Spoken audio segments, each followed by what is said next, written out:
Elliot, a bit of an unusual meeting here today. Can you tell us about who's here and why they're here? Yeah, look, we've got representatives from both the football club board, the academy board and Jersey Sport.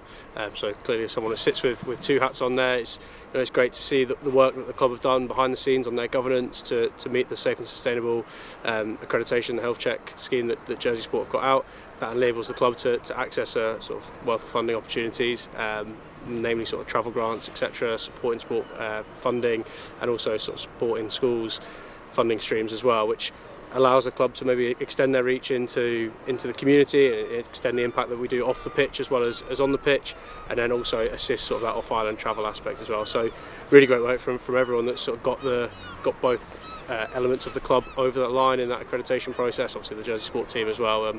As part of that team, it's been really good to see sort of the links that Dom and other colleagues, John and Libby, have had with the Bulls, and hopefully that's the start of a relationship where it's beneficial for both parties. We know the impact that football and the Bulls can have on the lives of Islanders, and hopefully can gain from Jersey Sport's expertise as well in that sport governance aspect. Heading back to maybe slightly more on the pitch matters, we did see a close game against Camberley on the weekend, with one goal being the difference between the two sides, having come back from behind. Will the remaining 6 games be this hard? Yeah, they're all going to get harder because there's more and more at stake every game. What I'd like to sort of guarantee, although I probably can't guarantee it, but I'd like to think we can, is that we'll be performing a lot better than that starting. We've had a good team meeting tonight, get a few things out.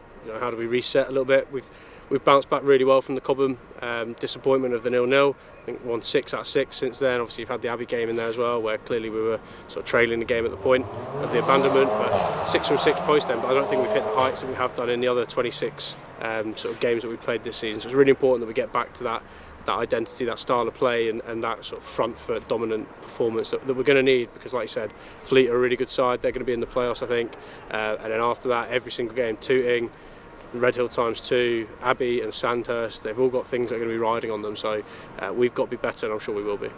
Well, one of the other challenges you have this weekend especially is the Moratti semi-final against Alderney.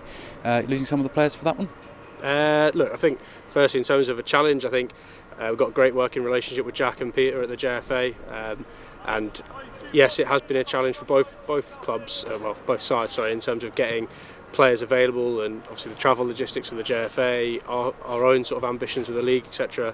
But what has been really good is that it's been a complete sort of collaborative effort from Jack, from Peter, myself and our coaching team as well, and we have, where possible, tried to help each other. Clearly we've got our own agendas. We lose a couple, Kieran Lester, Sammy Sutcliffe will be involved with the JFA, but that's with our blessing and very much encouraging them to do so. I think would we rather them be with us this weekend?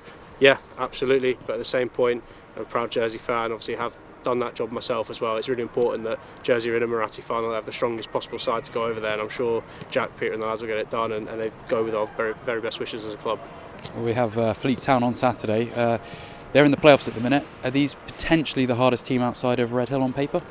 Like I said, I think every game brings with it a different challenge because of what's at stake. Fleet and Darryl, their manager's got them really well organised. They're probably in a little bit of a run at the moment, which they wouldn't have expected. Lost some games they would expect to win, but I think we've seen that as well, that you come up against the likes of a Hawley or a Camberley that you don't think have got much to play for, and actually they push you all the way. And Fleet have maybe been on the wrong side of that over the last couple of weeks, but they've got some great players. I think you're not going to want to play Fleet in the playoffs either, and nor Cobham, nor Whiteleaf, nor us, nor Redhill. And Tadley can sneak in there as well, who are a good side on their day too. So yes, it's a tough game, but if we can get this one chalked off and out of the way, then we'll be saying that Tooting's the toughest game. So we're not looking too far in advance. We've got to get 3 points on Saturday. I think we've overcome a lot in the last couple of weeks. We're going to have to overcome some more stuff on Saturday. But this team, with adversity this season, has been absolutely brilliant. I think we've been at our best when our back's up against the wall, when the chips are down. I'm very much expecting this group of lads, this changing room, to go and do it again on Saturday. Well, kick off 4 o'clock. Tickets available, bulls.je. Good luck on Saturday. Cheers, mate. Thank you. Thank you.